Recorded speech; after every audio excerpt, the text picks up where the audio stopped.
Ya, baik teman-teman, kita lanjutkan pembahasannya. Sekarang kita di bab kingdom fungi ya. Jadi nomor 1 itu tadi tentang kingdom bakteri ya.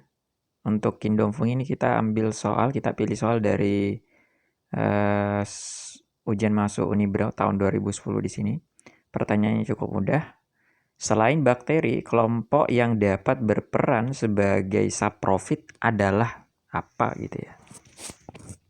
Maka di sini teman-teman, kata kuncinya untuk nomor 2, kata kuncinya untuk nomor 2 adalah kata saprofit. Saprofit ini apa gitu ya. Maka pembahasannya tentang pembagian makhluk hidup berdasarkan perannya. Jadi ini pada dasarnya materi ini belajarnya di bab ekosistem ya. Jadi di bab ekosistem itu ada peran-peran makhluk hidup, ada istilah produsen, ada makhluk hidup yang punya punya profesi atau peran sebagai produsen ya, ada yang berperan sebagai konsumen, dan yang ketiga ada yang berperan sebagai pengurai atau dekomposer.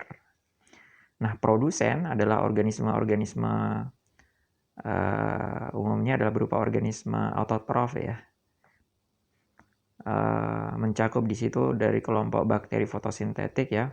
Udah tulis di situ ada bakteri ungu dan bakteri hijau. Ini tergantung dari jenis pigmen utamanya ya.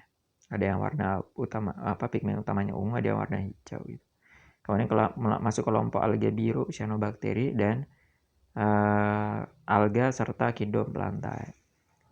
Kemudian konsumen mencakup herbivore ya, kalau dia makan tanaman ya, makan produsen misalnya. Kemudian karnivor kalau dia makan daging ya, omnivora memakan segalanya istilahnya. Kemudian yang dekomposer, pengurai, ternyata pengurai itu teman-teman terbagi menjadi 2 kelompok ya. Ada istilahnya saprofit ya. Ada detrivore. Bedanya apa tuh saprofit dengan detrivore? Kalau saprofit itu teman-teman dia menghasilkan atau mensekresikan enzim ekstraseluler. Sesuai namanya enzim yang bekerja di luar sel, ekstraseluler ya. Enzim yang bekerja di luar sel. Artinya apa? Ketika pengurainya tersebut pengen menguraikan jasad tertentu, maka nanti dia melepaskan enzim. Enzim itu nanti mencerna makanan itu di luar dari sel pengurainya. Setelah dicerna, makanan jadi kecil-kecil, barulah diserap. Maka umumnya dekomposer ini, saprofit ini bersifat absorptif ya. Termasuk diantaranya adalah bakteri dan jamur gitu. Maka dihafalin ya teman-teman. Saprofit utama itu 2, yaitu dari kelompok bakteri dan kelompok fungi ya. Kemudian yang kedua detrivore. Apa sih bedanya detrivore dan saprofit? Kalau saprofit itu dia melepaskan enzim keluar dari badannya, artinya pencernaannya di luar sel, di luar tubuhnya gitu. Adapun detrivore enggak, beda itu. Ya. Maka nanti untuk dia makan dulu nutrisi tersebut. Nutrisi itu kemudian atau jasad itu nanti kemudian atau komponen dari jasad itu kemudian dicerna di dalam sistem pencernaannya. Maka kalau ada kata sistem pencernaan, yang punya hanya hewan ya. Maka detrivore itu hanya secara umum hanya dari kelompok hewan, contohnya dari kelompok cacing dan ulat gitu ya. Maka untuk nomor 2 ini jawabannya selain bakteri yang berperan sebagai saprofit ya jelas adalah dari kelompok ya jamur lah ya, betul ya. Dari kelompok jamur ya. Maka memang sesuai judul babnya kita sekarang di kingdom fungi. Ya lanjut teman-teman. Kemudian kita di nomor 3 ya. Nah ini soal tentang kingdom plantae tentang tanaman ya. Kita ambil dari soal utul UGM tahun kemarin ya. Keluar di 2019. Pertanyaannya mudah dan pertanyaan ini sering kali berulang. Maka teman-teman wajib ya kalau pengen ikut UM terserah di mana, di Undip apa di utul UGM atau di Mana aja ini pertanyaan sering banget keluar teman-teman. Dikuasai materi, konsep dasarnya. Pertanyaannya, proses yang terjadi pada pembuahan ganda tanaman berbiji tertutup atau angiospermae meliputi. Maka di sini ada kata kunci pembuahan ya. Fertilisasi tanaman berbiji tertutup ya. Maka kita lihat dulu ininya. Materinya, konsep dasarnya seperti ini. Jadi untuk tanaman angiospermae ya, itu berbeda dengan tanaman-tanaman lain dalam hal fertilisasinya. Di sini kita bisa lihat fertilisasi, pertemuan atau pembuahan atau pertemuan antara sperma dan ovum pada tanaman itu kita bagi menjadi dua. Ada namanya fertilisasi tunggal, ada fertilisasi ganda gitu ya. Fertilisasi tunggal artinya yang kawin, yang mengalami pembuahan hanya satu, yaitu ketemu antara sperma dan ovum, di mana sperma itu bersifat haploid N, ovum juga haploid N, menghasilkan embrio yang sifatnya 2N. Maka diingat teman-teman, untuk fertilisasi tunggal ini terjadi pada semua tanaman, kecuali angiospermae. Maka terjadi pada lumut, ya, terjadi pada paku, dan terjadi pada gimnospermae. Adapun fertilisasi ganda ya, itu hanya terjadi pada angiospermae ya, mencakup monokotil dan dikotil. Kok disebut ganda? Karena ada dua yang ketemu, ada dua yang kawin. Apa itu yang kawin? Apa yang ketemu? Pertama adalah sperma 1, atau kalau istilah soal itu biasanya inti generatif 1 ya. Sperma 1 atau inti generatif 1 karena memang spermanya ada 2 ya. Atau inti generatif atau sel gamet jantanya ada 2 ya.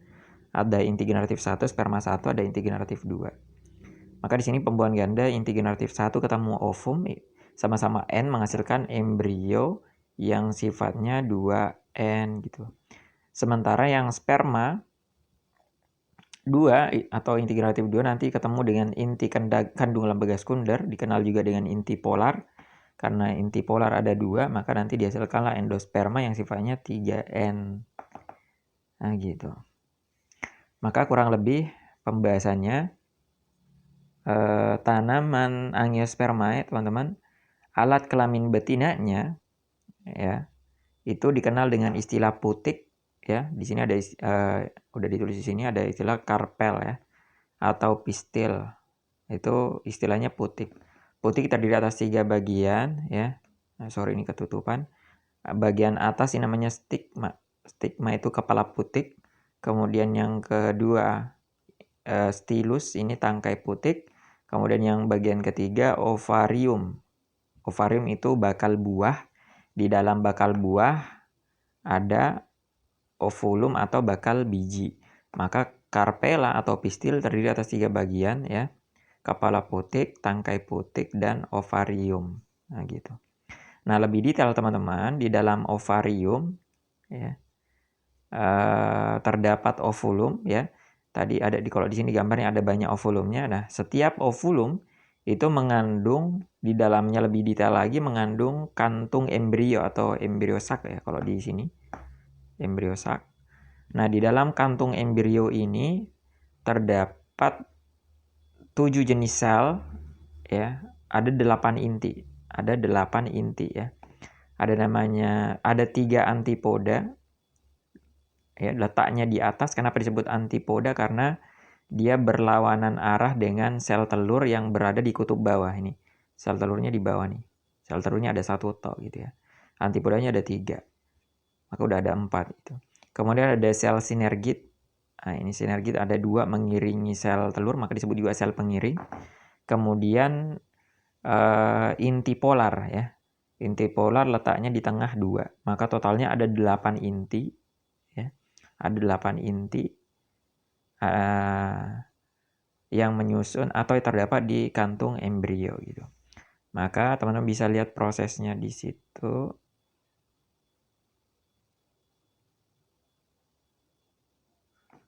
Di sini ya, di gambar sebelah kiri ini, bahwa ketika serbuk sari nempel di kepala putik ya, ini nempel Ini serbuk sari ini nempel di kepala putik, maka nanti di dalam serbuk sari itu teman-teman lebih detailnya terdiri atas 2 sel ya. Ada sel sperma dan ada sel apa istilahnya? Ada sel sperma, ada sel tabung gitu. Nah, sel tabung ini yang bikin saluran ya, bikin saluran ke bawah sini agar nanti jadi jalan untuk sperma bergerak menuju ketemu dengan ovum yang ada di kantung embrio gitu. Maka nanti kemudian terbentuklah tabungnya di situ. Kemudian 2 inti sel dari sperma ini di sini nih, itu kemudian bergerak menuju ke bagian bawah dari kantung embrio ya. Maka di sini teman-teman bisa lihat di situ 2 inti sperma, kemudian salah satunya bertemu dengan IKLS, inti kandung lembaga sekunder atau inti polar, membentuk endosperma yang sifatnya 3N. Ya, karena ada 1 sperma, 2 inti polar menjadi 3N. Sementara sperma yang satunya, inti sperma 1, itu ketemu dengan sel telur, ya ketemu dengan sel telur ini, sehingga terbentuk zigot yang sifatnya 2N. Maka karena ada 2 yang kawin, maka disebut fertilisasi ganda ya. Maka kemudian untuk soal yang tadi